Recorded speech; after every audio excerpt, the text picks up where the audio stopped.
परम पूज्य गुरुदेव वंदनीय माता जी और ऋषि सत्ताओं से एक बार हम लोग प्रार्थना करें कि इस गहन विषय को आत्मसात करने के लिए हम लोगों को उपयुक्त मार्गदर्शन एवं पात्रता प्रदान करें। इस विषय में भले ही हम लोगों की पूर्ण योग्यता नहीं है, लेकिन फिर भी हमें उनका स्नेह सानिध्य प्राप्त हो, उसके माध्यम से हम लोग इस गहन चिंतन मनन के आयाम में प्रवेश करते हुए चले जाएं और ऐसे आत्मसात करते जाएं। गायत्री मंत्र। ओ ओ स्वाहा स्वाहा तत्सवितुर्वरेण्यं भर्गो देवस्य धीमहि धियो यो नः प्रचोदयात्। जी सभी भाई बहनों को प्रणाम। आज का विषय, हम लोग नए विषय में प्रवेश कर रहे हैं। पिछली हम लोगों ने 2 कक्षाओं में सोहम साधना के विषय पे चर्चा की थी और प्रैक्टिकल किया था। विज्ञानमय कोश की ये साधनाएं हैं और विज्ञानमय कोश से हमें अपने यथार्थ के बारे में हमें अपना ज्ञान होता है। यथार्थ ज्ञान जिसको कहा गया, जिससे अपने बारे में और संसार के विषय में हम लोग ठीक ठीक समझ पाते हैं। इसी को जो है पूर्ण ज्ञान कहा गया और इसी के माध्यम से हम लोग पूर्णता तक भी पहुंचते हैं। ये यथार्थ ज्ञान जैसे ही व्यक्ति को होता है, व्यक्ति सुख और दुख के झंझावतों से परे होकर आनंद के फेज में आ जाता है।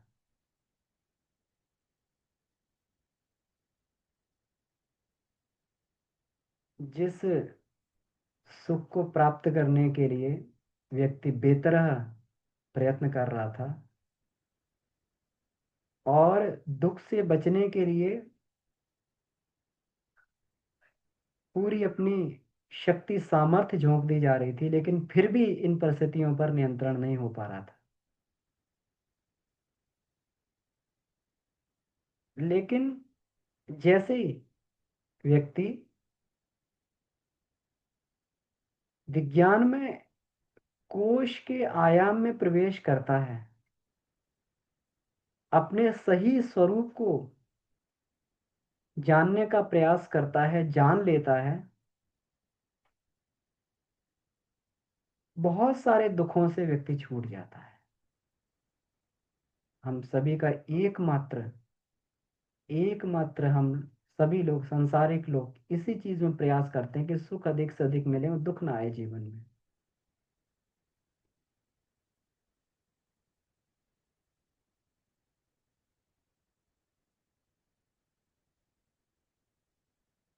रामायण में एक चौपाई आती है,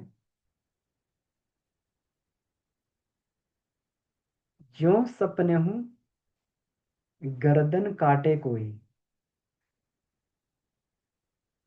बिन जागे दुख दूर न होई। सपने में अगर कोई गर्दन पे चाकू जला रहा है, गर्दन काट रहा है, तो सपने में भी उतनी ही पीड़ा होती है जितनी व्यक्ति को जीवित रहते हुए पीड़ा होती है। उतनी ही पीड़ा सपने में होती है, उतनी ही कष्ट, उतना दुख, मानसिक दुख, शारीरिक दुख व्यक्ति को उठाना पड़ रहा है। जैसे ही जग जाता है, सपना खत्म और दुख खत्म। अपनी स्थिति पे हंसता है, वास्तविकता पे अरे मैं तो सपना देख रहा था, मैं तो ठीक हूँ, कोई दिक्कत नहीं है, ये तो सपने का दुख था। सपने से जाग जाने वाली स्थिति को ही विज्ञानमय कोश में के आयाम में प्रवेश करने वाली स्थिति बोला जाता है। विज्ञानमय कोश का मतलब ये इस वास्तविकता को समझ जाना कि हम शरीर नहीं आत्मा है। और समझ नहीं जाना, उसको अनुभव भी कर लेना।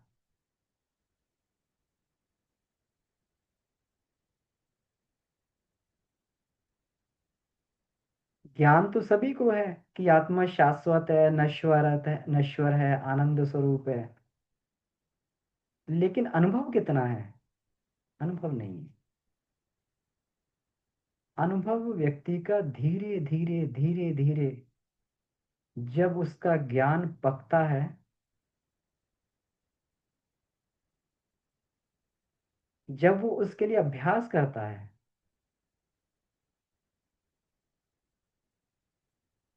अभ्यास करने के माध्यम से धीरे धीरे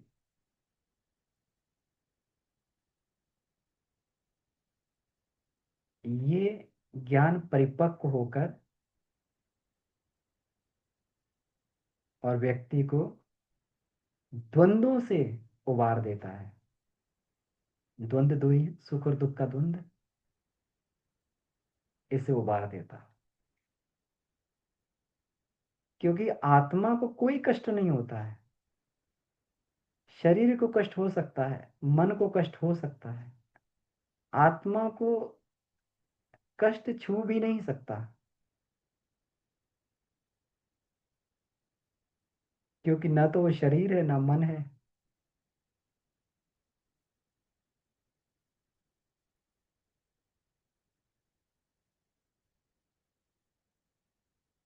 यही, इसी को समझने के लिए अपनी इस धारणा को परिपक्व बनाना पड़ता है। और ये एक ही दिन में धारणा परिपक्व नहीं बन जाती, या एक साल में परिपक्व नहीं बन जाती। इसके लिए व्यक्ति को लंबा अभ्यास करना।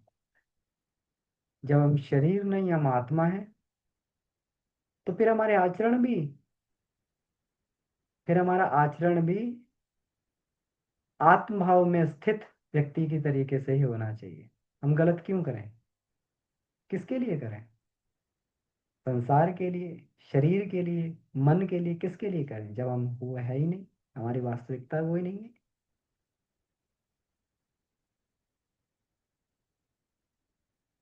हम गलत क्यों खाएं?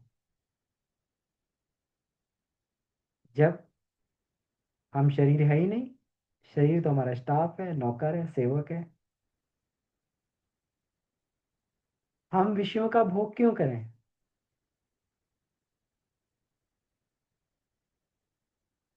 आत्मा तो विषयों को भोगता ही नहीं है। ये तो मन का विषय है। और हम मन नहीं है, मन तो हमारा सेवक है। मन को ड्यूटी दी गई है कि वो विचार करे, गहन चिंतन करे, मनन करे, एकाग्रता से समाधान खोज के लाए।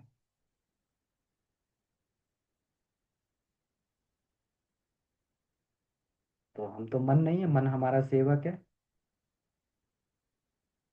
हम लोग अपने ऑफिस में रहते हैं, तो अगर कोई सबॉर्डिनेट, कोई स्टाफ का व्यक्ति अगर कुछ गलत करने के लिए हमें कहता है, हम उसको डांट देते हैं।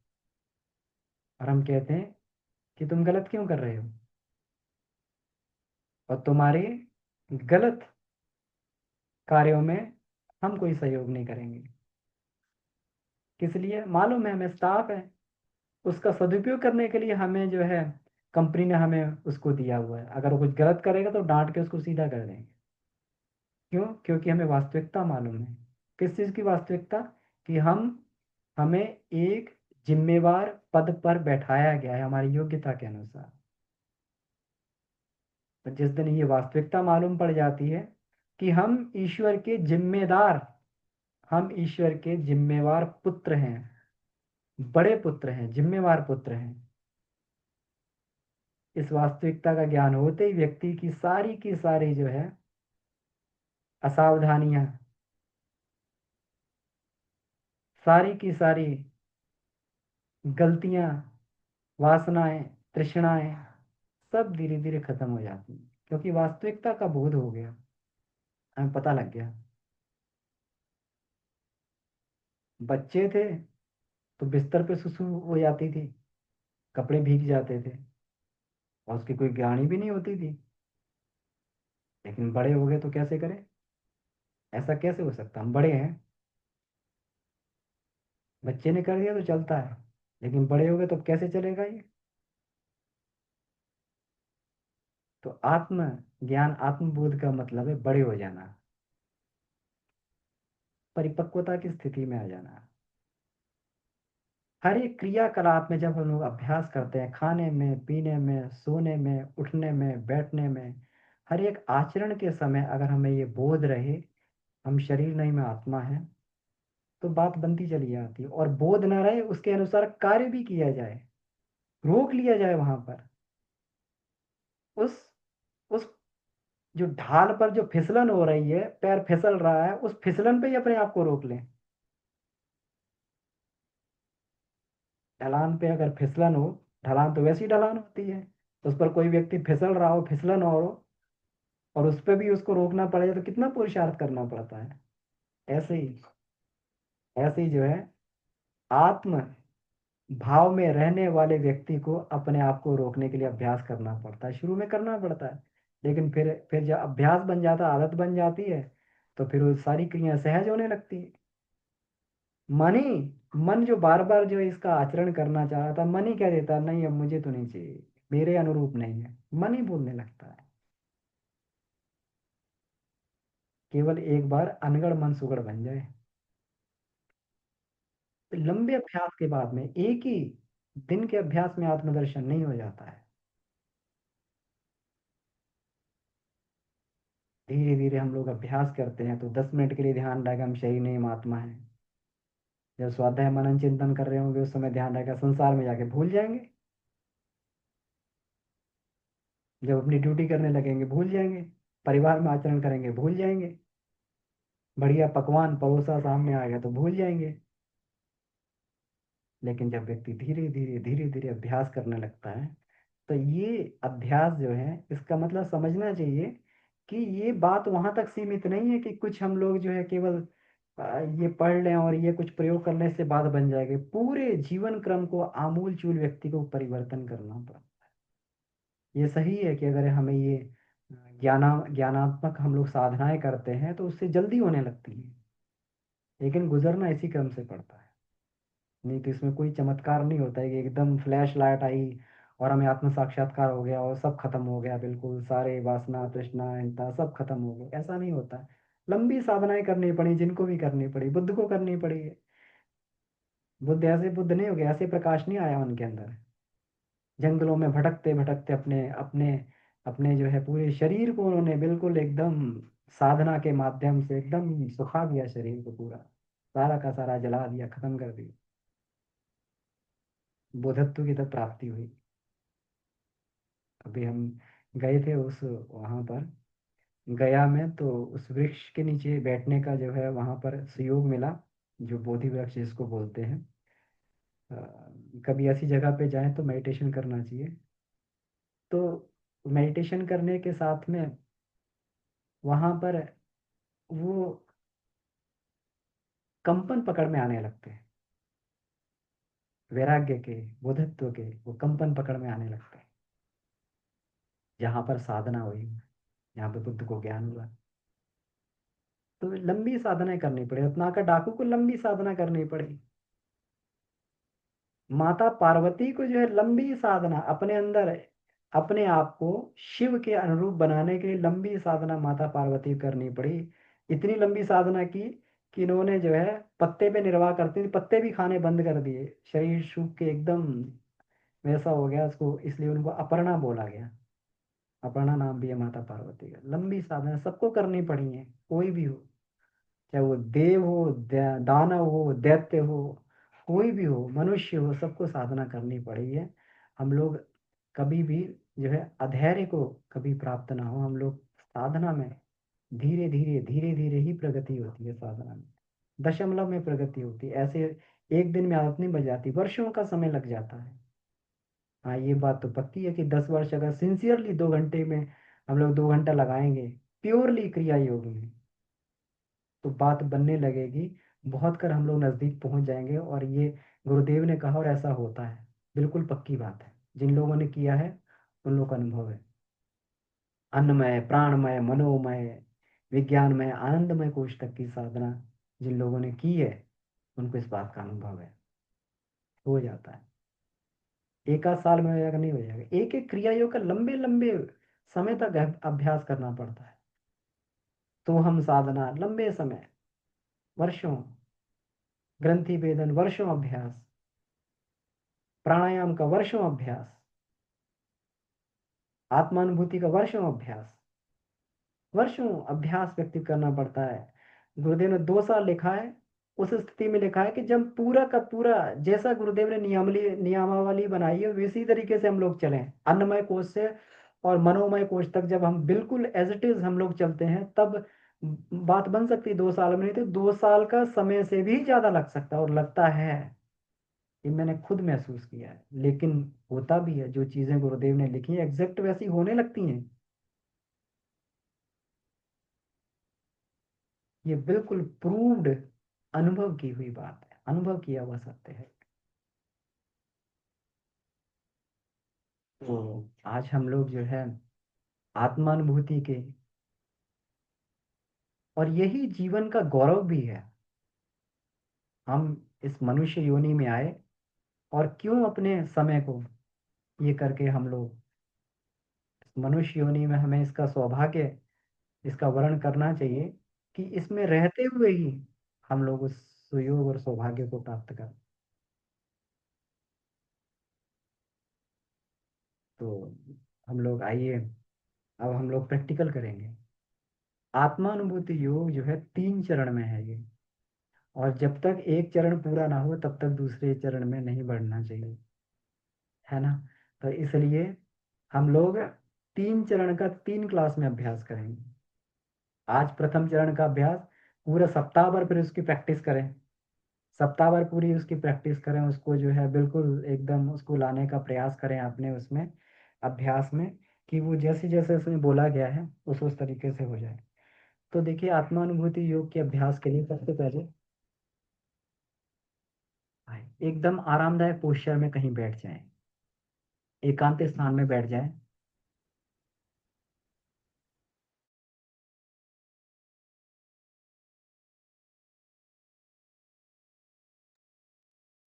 तो जहाँ पर शांति स्थान हो, घर का कोना हो, तालाब का किनारा हो, नदी का किनारा हो, उपवन, बगीचा हो, जहाँ पर भी शांत वातावरण, उस वातावरण में हमें इसका अभ्यास करना है। शरीर बिल्कुल एकदम रिलैक्स हो जाए ऐसी पोजीशन में बैठना। आप चाहें तो, जो लोग ये नहीं बैठ सकते सीधे, जिन्हें दिक्कत होती है बैठने में, वो लोग चाहें तो दीवार का सहारा भी ले सकते हैं, पीछे तकिया वगैरह भी लगा सकते हैं, और साथ में वृक्ष इत्यादि की टेक लगाकर भी बैठ सकते हैं, क्योंकि इस अभ्यास में रिलैक्स बहुत जरूरी है। पूर्ण रिलैक्स होना जो है, जब तक रिलैक्स नहीं होंगे, सारी एक्टिविटीज हमारी शांत नहीं होंगी, विचारों की जो उमड़ घुमड़ है वो शांत नहीं होगी, तब तक जो है बात नहीं बनती है। तो रिलैक्स स्थिति में, तो आइए हम लोग इसका प्रयोग करते हैं। कहीं पर भी जो है अगर सीधे बैठ सकते हैं तो बैठ जाएं। ध्यान रखें कि बॉडी को बिल्कुल ढीला निष्प्राण इसमें महसूस करना है। तो कई बार झपकी आ जाती है, व्यक्ति का जो है शरीर इधर उधर लुढ़कने का ये डर रहता है। तो उस स्थिति में जो दीवार का सहारा इत्यादि भी लेके बैठा जा सकता है। तो आइए हम लोग प्रारंभ करते हैं। अपने चित्त को शांत करें।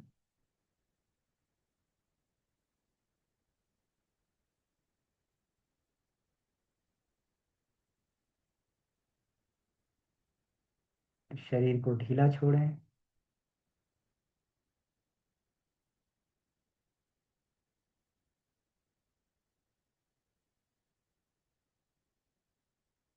बिल्कुल आरामदायक रिलैक्स।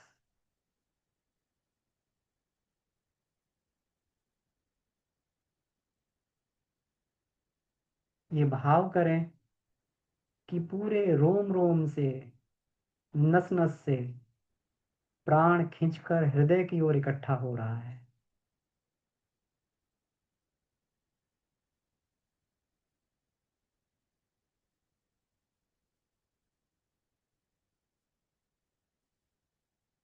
नस नस से, रोम रोम से प्राण खींचकर हृदय की ओर आ रहा है, स्वभाव का है।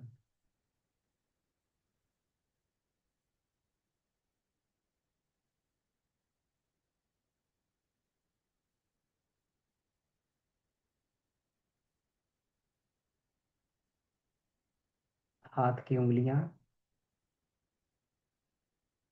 हाथ,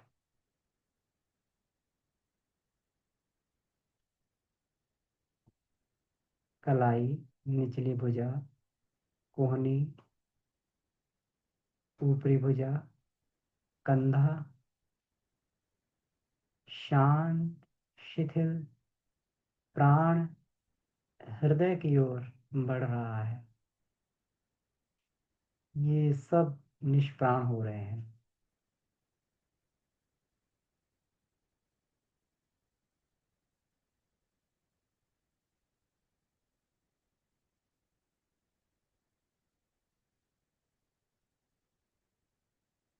पैरों की उंगलियां,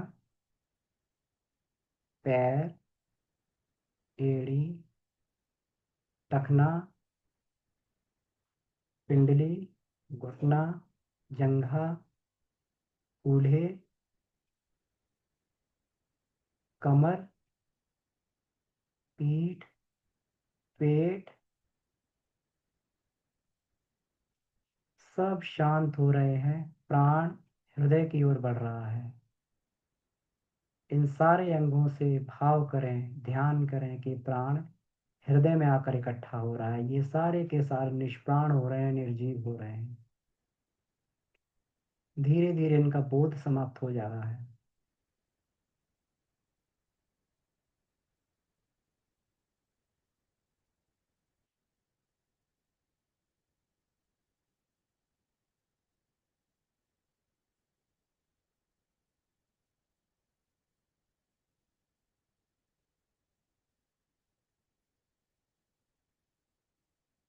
मस्तिष्क के सारे विचार, चिंतन, मनन का प्रवाह हृदय की ओर।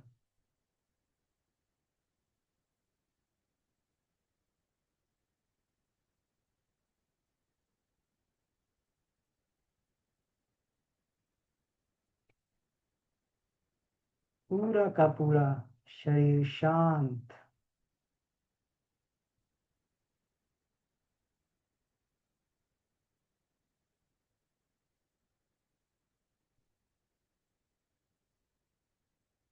प्राण का पुंज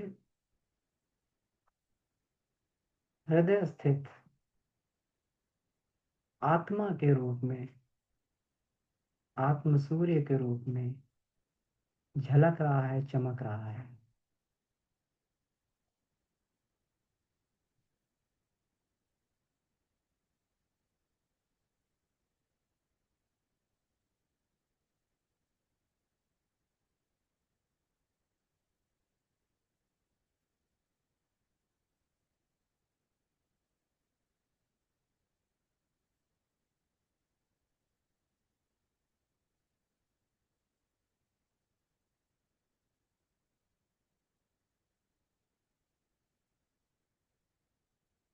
अपनी आत्मा को सूर्य के तरीके से हृदय स्थान पर चमकता हुआ देखें।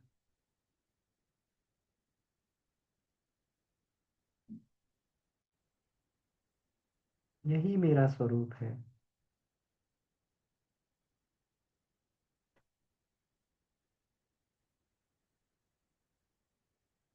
पूरे शरीर में नीला आकाश, नीले आकाश में चमकते हुए सूर्य की तरीके से हृदय स्थान पर अपनी विराजमान आत्मा, ये हमारा वास्तविक स्वरूप है। पूरा का पूरा चिंतन उस ओर ले जाएं। शरीर में नीला आकाश, पूरे के पूरे शरीर में व्याप्त, उस आकाश में चमकता हुआ सूर्य हमारी आत्मा हृदय स्थान पर।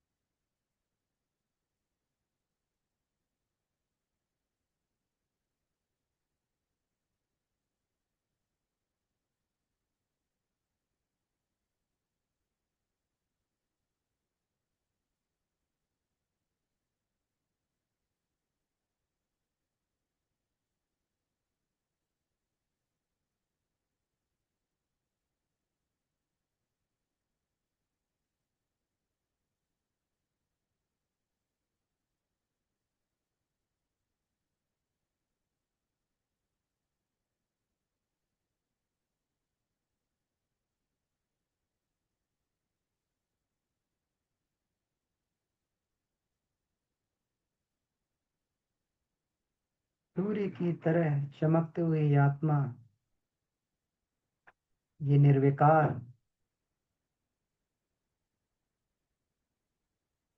निर्गुण, निराकार, अवर्णीय, ये मेरा स्वरूप शाश्वत आत्मा, यही मैं हूँ।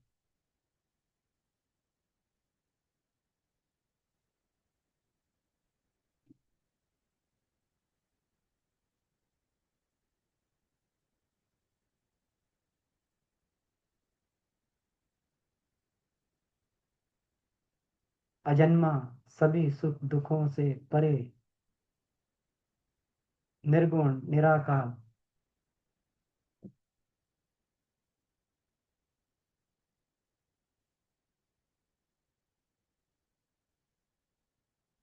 सुखों दुखों से परे, निर्विकार आत्मा, यही मैं हूँ।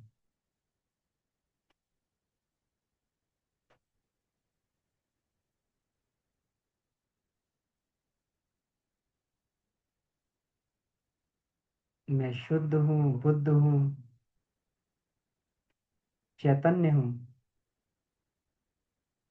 सच्चित आनंद स्वरूप हूँ।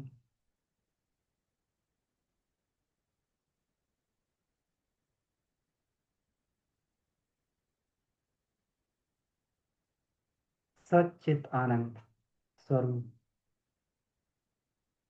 दुखों से परे, सुखों से परे,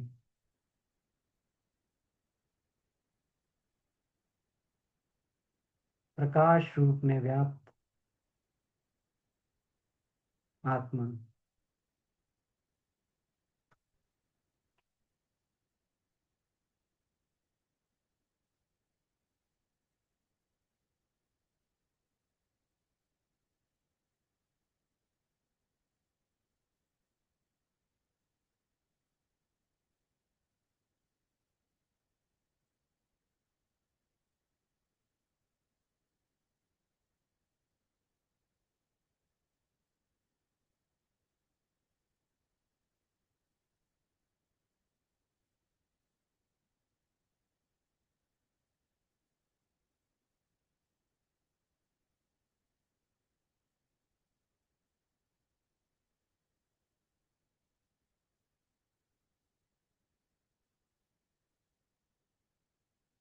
अपनी आत्मा को सूर्य के सदृश नीले आकाश में देखते रहें। हृदय स्थान पर अवस्थित सूर्य सदृश हमारी आत्मा, यही मेरा स्वरूप है। मैं शुद्ध हूँ, बुद्ध हूँ, अवर्णीय हूँ, निर्विकार हूँ, सभी मान्यताओं से परे।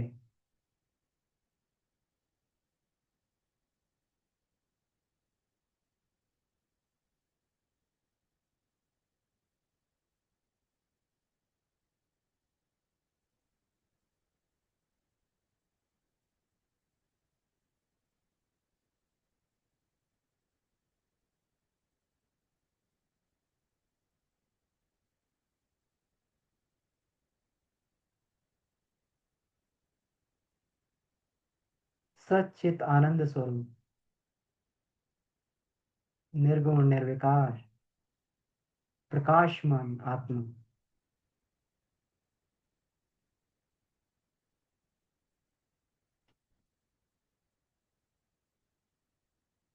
ये संसार मुझसे बंधा है, मैं संसार से नहीं बंधा हूँ।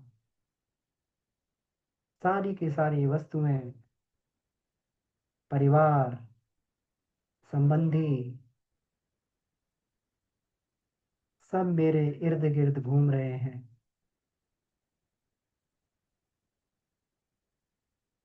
मेरे संकल्प से ही इनकी सृष्टि हुई है।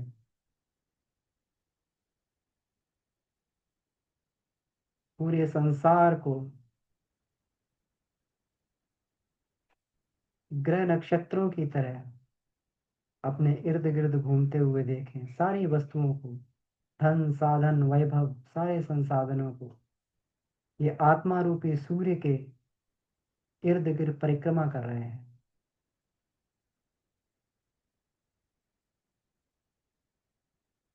मैं किसी से नहीं बंधा हूँ, ये सब मेरे संकल्प से मेरे साथ बंधे हैं।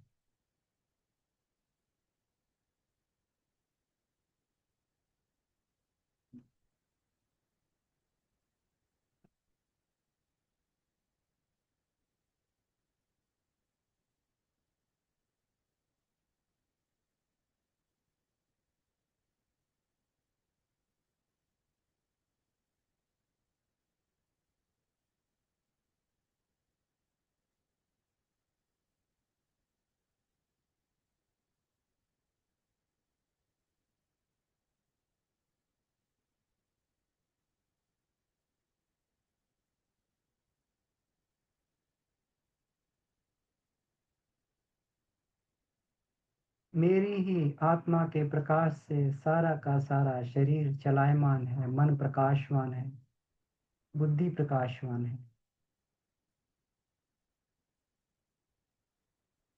आत्मा के प्रकाश से शरीर ओजस्वी, मन तेजस्वी और कारण शरीर वर्चस्वी हो रहा है। ये प्रकाश नस नाड़ियों में जाकर नवीन प्राण ऊर्जा कर संचार कर रहा है, हमारे सभी दुखों को, अज्ञान जनित कष्टों को नष्ट कर रहा है। धीरे धीरे धीरे धीरे भाव करें कि पुनः हम लोग उसी स्थिति में लौट कर आ रहे हैं।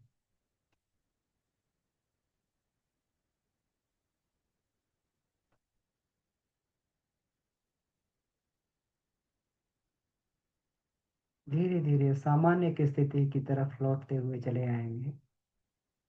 मेरे शरीर पर, मेरे मन पर, सभी पर मेरा आधिपत्य है।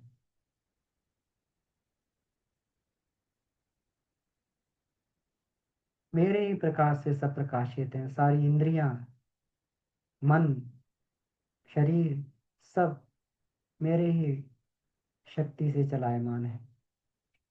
ये मेरे साधन है।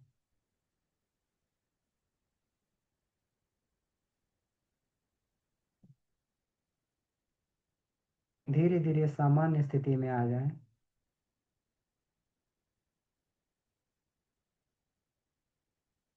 परमात्मा से प्रार्थना कि हम लोग नित्य निरंतर स्थिति में बने रहें, अपनी वास्तविकता हमें बोध रहे,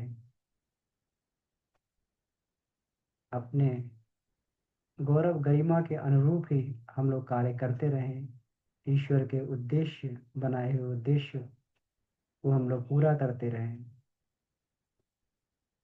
ओ मसतो मा सद्गमय, तमसो मा ज्योतिर्गमय, मृत्योर्मामृतंगमय। ओम शांति शांति शांति। दोनों हाथों को रगड़ें, मुखमंडल पर लगाएं। दोनों हथेलियों में आंखों को खोल लें, हथेलियों को देखेंगे।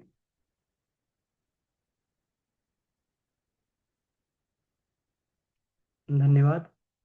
तो ये आत्मानुभूति योग का प्रैक्टिकल हमारा पूरा हुआ। ये प्रथम चरण है। अपनी आत्मा को हृदय स्थान पर सूर्य की तरीके से चमकते हुए देखना, पूरे शरीर में नीले आकाश का ध्यान करना, अपने शुद्ध बुद्ध पूर्ण रूप को सतत अनुभव करना। ये प्रथम चरण है।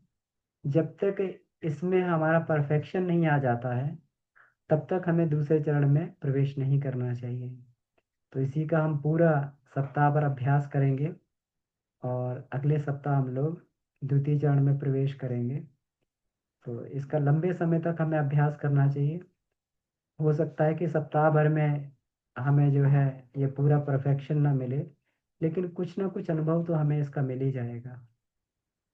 तो धन्यवाद। आज की बात को यहाँ समाप्त करते हैं। अब कोई प्रश्न उत्तर हो या कोई अनुभव हो जिसके बारे में हम लोग चर्चा करना चाहते हैं तो हम लोग कर सकते हैं जी।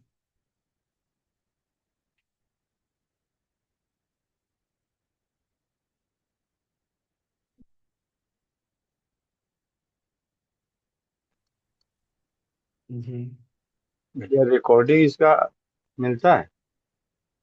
जी भाई साहब, रिकॉर्डिंग इसका करके हम ग्रुप में डाल देते हैं। हर संडे को डाल देते हैं। पिछली क्लासों का रिकॉर्डिंग भी है और अपना। इसी आत्मोकर्ष पर। जी। हाँ। आत्मोकर्ष आत्म पर। हाँ, आत्मोत्कर्ष ग्रुप में डाल देते हैं। अभी इसका वीडियो अपलोड करके डाल देंगे ग्रुप में। और जी ठीक। जो चैनल भी है सुपर साइंस ऑफ गायत्री, उसमें पिछले भी सारे वीडियो अपलोड हैं, तो अपनी आवश्यकता अनुसार उसको देख धन्य- सकते हैं। धन्यवाद भैया। जी भैया, धन्यवाद। प्रणाम भैया। दी प्रणाम। हाँ, आपके गाइडेंस पे जो सोहम साधना का आपने करवाया ना, 2 क्लासेस, तो उसको थोड़ा थोड़ा कर रही हूँ, तो अनुभूति अच्छी हो रही है भैया। बहुत ही अच्छी अनुभूति हो रही है। तो पहले तो उतना कंसंट्रेशन भी नहीं होता था, उतना समझ में भी नहीं आता था, लेकिन ये 2 वीक्स मैंने बहुत सिंसियरली किया, तो थोड़ा थोड़ा चेंज मालूम होता है। लेकिन इसके लिए अपने मनोमय कोश को और स्ट्रॉन्ग करना पड़ता है भैया। जैसे जप वगैरह करके ना कंसंट्रेशन को बहुत ज्यादा डेवलप कर लेना पड़ता है। ये मेरे को अनुभव हुआ इसको करते करते। यही मेरे को आपसे शेयर करनी थी भैया। प्रणाम भैया। बिल्कुल सही दीदी, आपके आपका जो है अंडरस्टैंडिंग बिल्कुल सही है। इसके लिए बहुत एकाग्रता चाहिए, मनोमय कोश की बहुत परिपक्वता चाहिए। तब जाके हम लोग सोहम साधना और ये जो है इसका आत्मानुभूति का हम लोग अभ्यास कर पाते हैं, प्रैक्टिकल कर पाते हैं। तो इसलिए जो है बिल्कुल सही कहा आपने। और बहुत अच्छा अनुभव है आपका। इससे निश्चित ही हमें जो इससे फायदा होता है सोहम साधना से और इससे। जी। मन को बहुत शांति मिलती है, बहुत शांत हो जाता है मन। एकदम हम बहुत ग्राउंडेड हो जाते हैं। ये फीलिंग मेरे को बहुत हुआ भैया। और वो जो आप बोले ना किस चैनल में हमको ये मिलेगा, आप तो शेयर करते हो, हम तो उसी से ही करते हैं। वो चैनल का नाम थोड़ा एक बार बोल दीजिए, मैं लिख लेती हूँ। Super science of Gayatri. Thank you भैया, बहुत बहुत जी। धन्यवाद। जी। प्रणाम भैया। दे प्रणाम। जयंती दीदी का प्रश्न है, क्या ये किसी समय किया जा सकता है या एक ही समय करना है? कभी भी दीदी, कभी भी आपको आवश्यकता लगे कभी भी कर सकते हैं, दिन में कभी भी। इसके लिए तो ये भी नहीं कि खाली पेट होना चाहिए या इसके लिए कोई विशेष वो करना है। ये तो जहाँ पे भी अपना लेटे लेटे भी कर सकते हैं। तो इसको कभी भी किया जा सकता है, और दिन में जितनी बार करना चाहे उतनी बार कर सकते हैं। प्रणाम तो भैया। जी दी प्रणाम। भैया इसको करते हुए हमें ब्रीदिंग पर भी कुछ कंट्रोल करना है? जैसे आपने बोला कि हमारा जो भी प्राण है वो सब हृदय के तरफ जा रहे हैं, तो यहाँ पे हमें सांसों को रोकना या छोड़ना कुछ इस तरीके से नहीं है, या नॉर्मल ब्रीदिंग करनी है? देखिए, नॉर्मल ब्रीदिंग करनी है, और धीरे धीरे जो है सांस का बोध भी छूट जाता है, फिर अपने सहज क्रम से सांस जाने लगती है। सारी क्रियाओं का बोध हमें समाप्त करना पड़ता है, तो सांस अपने सहज क्रम से ही चलती रहेगी। महसूस ये किया गया है कि धीरे धीरे इसमें जो है सांस भी छोटी होती हुई चली जाती है। तो तो वो सांस जी। जिस क्रम से चल रही है उसको चलने दें, और उसका भी बोध धीरे धीरे समाप्त हो जाए। जी। जी भैया, क्योंकि आप जैसे बोल रहे थे ना कि आप सारा का सारा प्राण जो है हृदय की ओर जा रहा है, तो वहां पे हमें कंसंट्रेट करने के लिए हमें वहां पर अपनी ब्रीदिंग को कंट्रोल करना है, या मतलब ऐसे अब क्लियर हो गया?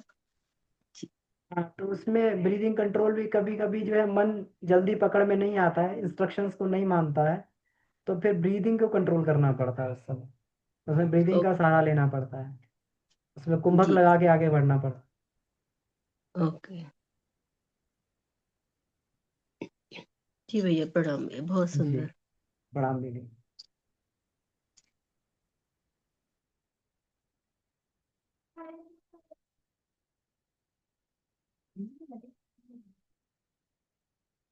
तो अभ्यास हमें जरूर करने चाहिए।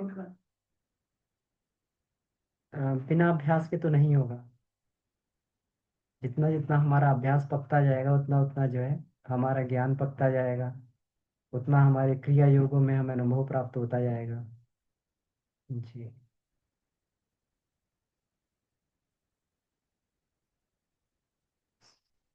तो अब प्रणाम भैया। जी भैया प्रणाम। इसमें जस्ट एक लाइन ये करना था, जैसे क्लोजिंग, जैसे ओपनिंग में हम सारे अंग अवयव से प्राण को हृदय की ओर मतलब केंद्रित कर रहे थे। क्लोजिंग में थोड़ा सा इसको ये कर लेंगे कि अगेन वहां से हम सारे अंग अवयव को, जैसे आपने ऑलरेडी बोला कि सामान्य स्थिति में हम पुनः आ रहे हैं, तो यहाँ पे भाव वही रहता है कि जैसे हमने सारे प्राण को इकट्ठा किया है, पुनः सारे अंग अवयवों की तरफ, चूंकि वो निर्जीव, इवन निर्जीव हो रहे थे, तो अब पुनः सजीव हो रहे हैं मतलब, और हम अगेन पुनः धीरे धीरे सामान्य स्थिति में आ रहे हैं। तो बहुत बिल्कुल। अच्छा भैया, ठीक। जी भैया जी, इसमें जैसे इंस्ट्रक्शन इसमें ये वाली जैसे इसमें दी गई थी कि हृदय से दोबारा जो है प्राण बहता हुआ पूरे अंग प्रत्यंग में जा रहा है ना। अंग प्रत्यंग में जाके पूरे के पूरे अंग प्रत्यंग हमारे सजीव हो रहे हैं। इसको और थोड़ा सा ये कर देंगे, थोड़ा और इसको इलेबोरेट कर देंगे जी। भैया ये भी बोल सकते हैं शून्यता से चैतन्यता की ओर जा रहे हैं। हाँ बिल्कुल बोल सकते हैं।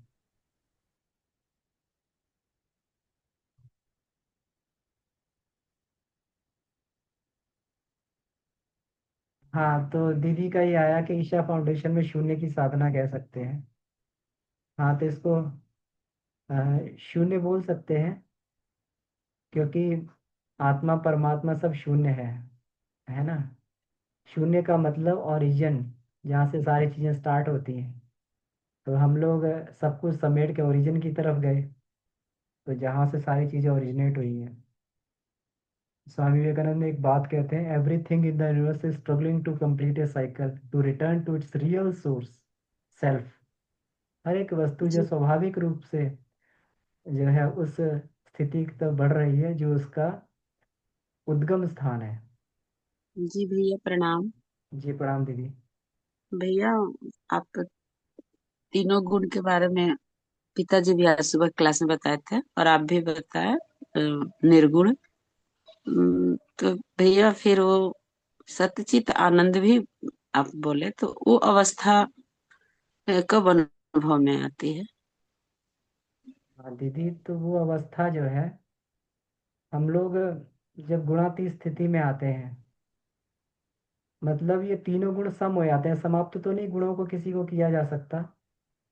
जब इन जी तीनों गुणों की बैलेंसिंग हो जाती है जी और हम लोग आत्म भाव में आके प्रतिष्ठित हो जाते हैं, है ना।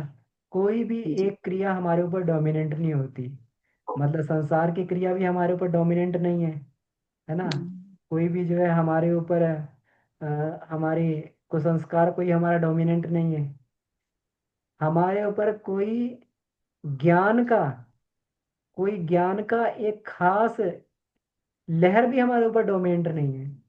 कभी कभी तो ऐसा होता है कि हम लोग उपासना ध्यान में बैठते हैं, तो कोई ज्ञान का प्रकाश इस तरीके से आता है और उसमें जो है हम लोग फिर वहीं पे रमण करते रहते हैं उसी ज्ञान में। बड़ा मजा आता है इसको सोचने में और उसमें, है ना। जी जी तो जी तो ये पूरा जो तीनों चीजों से कोई ज्ञान की ये पूर्ण मौन जिसको कहते हैं ना, ना तो कोई ज्ञानात्मक स्थिति में है हम लोग, ना बोधात्मक स्थिति में, ना क्रियात्मक स्थिति में, किसी प्रकार की स्थिति में नहीं है। बिल्कुल शांत एकदम इस मन स्थिति को, इसको तीनों गुणों से ऊपर कहते हैं। तो यहाँ पर फिर आत्म स्वरूप की प्राप्ति होती है। तो फिर भैया, वहां मतलब पर फिर विचार नहीं आने चाहिए, एकदम से विचार नगण्य शून्य, हो जाए। जी बिल्कुल थॉटलेस। जी बस एक ही विचार हो कि हम शरीर नहीं, हम आत्मा है। वो आत्मा का जो है पूर्ण प्रकाश हमें दिखाई दे, ऐसी कल्पना हो। भैया, ऐसा वो ध्यान तो बहुत एकांत चाहिए। विचार तो आ हाँ ही जाते हैं कभी कभार। एकांत। हाँ एकांत बाहर का भी अंदर का भी एकांत, दोनों जी दोनों तरीके एकांत चाहिए। आता है विचार, धीरे धीरे माइंड को स्पर्श करते हैं, लेकिन अभ्यास के माध्यम से। गुरुदेव ने कहा है ना कि लंबे अभ्यास के बाद में स्थिति प्राप्त होने लगती है। हो सकता जी है इसके लिए लंबा अभ्यास करना पड़े। ये प्रथम चरण के लिए करना चाहिए हम लोगों को। जी। जी बहुत सुंदर भैया। धन्यवाद जी भैया, प्रणाम। धन्यवाद दीदी, प्रणाम।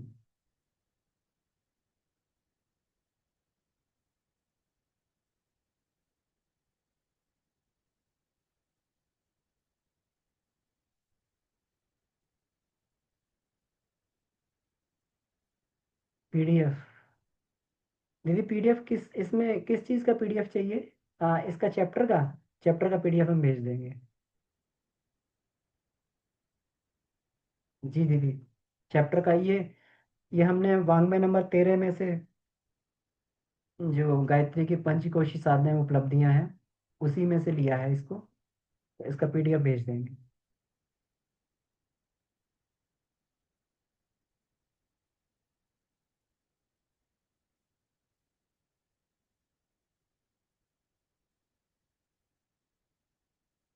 ठीक है, तो समय धीरे धीरे पूरा होने वाला है, 2 मिनट का समय बचा है। हम लोग ये भैया अपने गीता जी पूरे की भी क्लास चलती है क्या? श्रीमद् भगवत गीता की क्लास जो है बाबूजी ने ली हुई है दीदी, वो नवरात्रि नवरात्रि में गीता की क्लास लेते हैं और उनकी रिकॉर्डिंग्स अवेलेबल हैं। आप चाहें तो उनको सुन सकते हैं। ओके। और भैया एक और आप बोल रहे थे कि सुबह 5 बजे से क्लास हुआ करेगी, वो क्लास का भी लिंक नहीं होती मिला है, मेरे 5 बजे से को। होती है, हम आपको इसमें शेयर कर देंगे दीदी। अगर जी आपने उसमें अगर आपने फॉर्म नहीं भरा है तो आप ऑनलाइन फॉर्म आता है, एडमिशन फॉर्म। तो जी। पंचकोश से रिसर्च ग्रुप है, वो टेलीग्राम पर है। तो एक तो आप टेलीग्राम इंस्टॉल कर लें, और टेलीग्राम तो है मेरे पास। टेलीग्राम है तो जी उसमें जो है उसमें ग्रुप में ऐड करने से पहले आपको एक फॉर्म भरना पड़ेगा, एडमिशन फॉर्म। तो निशुल्क है बिल्कुल एकदम। तो आपको उसमें ग्रुप में फॉर्म शेयर कर देंगे, आप उसको जी भर भैया। दीजिए। भर के जैसे ही वो फॉर्म सबमिट हो जाए तो आप मुझे बता दीजिएगा, तो हम उसको ठीक। ग्रुप में ऐड कर देंगे। तो उसी में ठीक है आपको भैया। सारी जानकारी उसमें मिला करेगी दीदी, क्लास के संबंध में। ठीक है भैया। ओके। जी दीदी। भैया मुझे एक प्रश्न था आपसे। जैसे जी टेलीग्राम में तो हम आप लोग रिकॉर्डिंग हम लोग को देते हैं, लेकिन जैसे ये सुपर साइंस ऑफ गायत्री में जो आपका जो क्लासेस होता है उसके मिलते हैं, तो बाबूजी के क्लासेस के वैसे कौन सा चैनल है जिसमें हम लोग पा सकते हैं, बताएंगे तो हम उससे से 3 चैनल ले है दीदी, लेंगे। नवरात्रि जी। साधना, पंचकोश का हाँ। और सैटरडे क्लास का। 3 चैनल है, हम तीनों शेयर कर देंगे ग्रुप में। जी भैया, तो फिर हम लोग ना उसको उसके ऊपर वो भी हम लोग को बहुत हेल्प करेगा जी साधना दीदी, के मार्ग पर। बिल्कुल बिल्कुल करता ही है, वो हमारी मेन क्लास है जो सुबह 5 बजे से हर शनिवार को पंचकोश की क्लास होती हाँ है। हाँ हाँ हाँ हाँ। रविवार को तो बाबूजी एडवांस क्लास लेते हैं, जी कुंडलनी जी। की और तंत्र विज्ञान की। जी। शनिवार को हमारी ये होती है पंचकोश की क्लास। जी भैया, मैं जुड़ी हुई हूँ, रहती हूँ जी मैं। दीदी, बढ़िया बढ़िया, हम चैनल शेयर कर देंगे दीदी। जी धन्यवाद भैया। ठीक है दीदी, ओके, धन्यवाद सभी को, बहुत बहुत आभार, प्रणाम। समय हो गया है, तो हम लोग गुरुदेव माता जी से प्रार्थना करें, हम लोग ऐसे ही बढ़ते रहेंगे आगे। उनका मार्गदर्शन, उनका प्रेरणा हमें सतत मिलती रहे। शांति पाठ करते हैं। ओ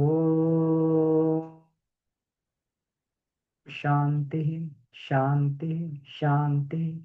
ये समाप्त, सभी को प्रणाम, धन्यवाद।